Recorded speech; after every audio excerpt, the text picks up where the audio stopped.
আজ বাগানে কুমড়োর ডগা নিতে এসে দেখো নতুন অতিথির সঙ্গে দেখা। প্রথম ফুটেছে আজ কুমড়ো বাগানে ফুল।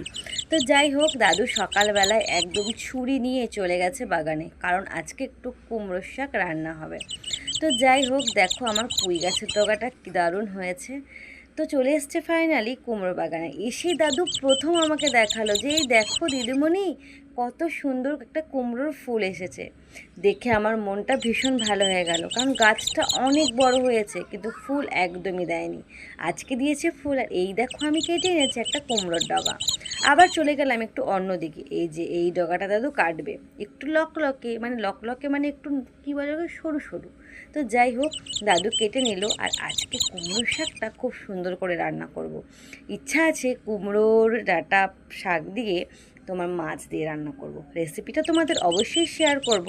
আর এই দেখো কুমড়োর ডগা, নিজের বাড়ির গাছের জিনিস খেতে সত্যি মজাই আলাদা।